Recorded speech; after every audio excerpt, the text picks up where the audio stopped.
సాధ్యం అవుతుంది. అది మోడీ గారితోనే అవుతుంది. వేరే వాళ్ళు ఇప్పుడు ఉన్నారు కదా, ఇప్పుడు ఎందుకోసం అంటే ఒక్కొక్కసారి ఎలక్షన్స్ అవుతుంటే ఖర్చులు బాగా అవుతున్నాయి.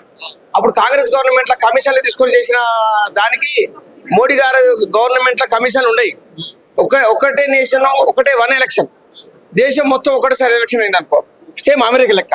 ఇప్పుడు 5 ఏళ్ళకి ఒకసారి ఒకటే ఎలక్షన్స్ అయితే కొన్ని 100 కోట్లు 1000 కోట్లు తగ్గుతుంది. ఆ డబ్బుతోని మనం రోడ్లు వేసుకోవచ్చు, ప్రతి ఒక్కదాన్ని డెవలప్మెంట్ చేయొచ్చు, మన బీదలు లేకుండా చేయొచ్చు. రైతులకు మనం ఇచ్చేటివి ఉన్నాయి కదా, రైతులకు చేయొచ్చు. ఇప్పుడు 500 1000 రూపాయలు వేస్తారు గవర్నమెంట్.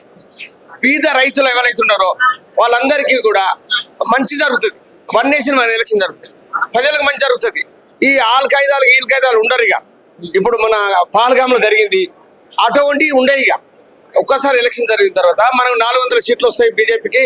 వచ్చిన తర్వాత అది గవర్నమెంట్ ఏం చేయాలన్నది వాళ్ళు ఆలోచిస్తారు. గవర్నమెంట్ మన ఇప్పుడు మోడీ గారు ఉన్నారు కదా, మోడీ గారు పోతే వాళ్ళు ఇంకా ఆయనకన్నా పెద్ద ఉన్నారు మేధావులు. ఎందుకంటే ఇప్పుడు గవర్నమెంట్ మన ప్రపంచ దేశాలలో మొదటి స్థానంలోకి వచ్చే దేశం మన భారతదేశం. దాన్ని అనగదొక్కుదామని ఇతర దేశాలందరూ కలుస్తారు. కొంతమంది దొంగలు ఉన్నారు కదా, పాకిస్తాన్ కానీ బంగ్లాదేశ్ కానీ, వీళ్ళంతా కొంతమంది చైనా, వీళ్ళంతా చేసే కుట్ర మన బాగా డెవలప్ అవుతుంది మన భారతదేశం. దీన్ని ఎట్లా నేదనోడు చేయాలని ఏదో ఒకసారి పుల్ల పెడుతున్నారు. మొన్నటి దెబ్బ చేసిన 9 దిక్కుల రాత్రి పోయి 1:30కు దాంతో ప్రపంచ దేశాలు భయపడతా ఉన్నాయి. మన మిసైల్ కోసం చాలా మంది ఆర్డర్లు ఇస్తా ఉన్నారు. ప్రపంచంలో ఇప్పుడు ఈ 4 ఏళ్లలో 3వ స్థానానికి వస్తుంది మన భారతదేశం. అది 100% వస్తుంది. చూడండి మీరు కదా. అంటే మన ఇతర పార్టీ నాయకులు ఏమంటున్నారంటే ఇది ఖచ్చితంగా కూడా ఒక స్కామ్, ఇది ఈవీఎం మిషన్ లో ఇదంతా కూడా ట్యాంపరింగ్ చేయడానికి ఇది ఒక పెద్ద ఎత్తుగడ అన్నట్టు, రాజకీయ ఎత్తుగడ అన్నట్టు చూసాం. అదంతా తప్పు. ఇక అట్లంటే మరి ఇప్పుడు వాళ్ళు గెలిచిన కదా ఎట్లా? ఇప్పుడు మన కర్ణాటకలో గెలిచారు కదా, ఇప్పుడు మన కాశ్మీర్లో గెలిచారు కదా, మరి ఆడబెడతాం కదా. ఈవీఎంలో పెట్టదలుచుకుంటే ఆడ కూడా పెట్టచ్చు కదా మేము. అది వీళ్ళు అనేది చేతగానోడు మాటలు ఉంటుందా? ఎవడన్నా చేతగానోడు ఉంటే నాకు ఇప్పుడు మన నాన్న ఎవడన్నా చేతగాడు వాడు లంగా అంటాడు. ఇప్పుడు మేము రియల్ ఎస్టేట్ వ్యాపారిని, అరే వాడు లంగనే అందరూ కొనుక్కోకంటారు. జరిగితే అన్ని నెమ్మదేవాడు. ప్రపంచ దేశాలను జైలు కొడుతుంటే ఈ రోజు భారతదేశం ఇట్లాంటి. నిన్న ఇజ్రాయెల్ ఏమన్నా రాసింది, నిన్న ఇజ్రాయెల్ ఒక పేపర్ రాసింది చదివినా, మమ్మల్ని చాలా మంది అనగదొక్కతందుకు ట్రై చేస్తా ఉన్నారు.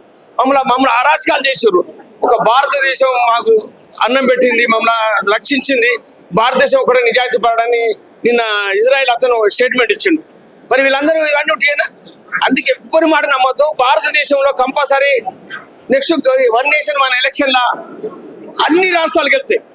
అన్ని ప్రజలంతా సుభిక్షంగా ఉంటారు, గొడవలు ఉంటాయి, పంచాయతీలు ఉంటాయి.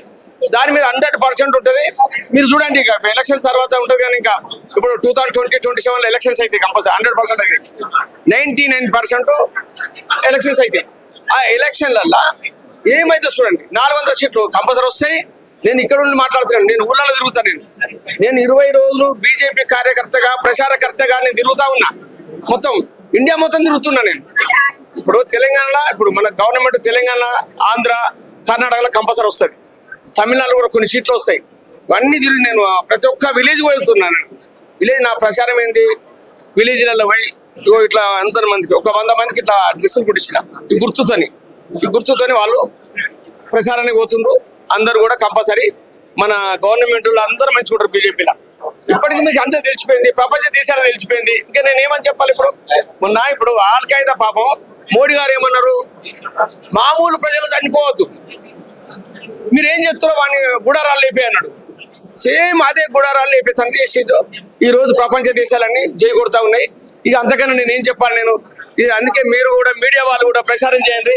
భారతదేశంలో సుభిక్షంగా ఉండాలి, భారతదేశ ప్రజలు మంచిగా ఉండాలి. కోరుకునేది ఉంటే బీజేపీ కోటేయారని మీరు చెప్పండి. ఎందుకంటే నాకన్నా ఎక్కువ మీరు మీ మీడియా వాళ్ళతోనే అవుతుంది. నేను ఒక్కొక్క నాతో ఏమవుతుంది? ఇప్పుడు మీడియా చేస్తేనే ఎక్కువ అవుతుంది అని నేను కోరుకుంటున్నాను.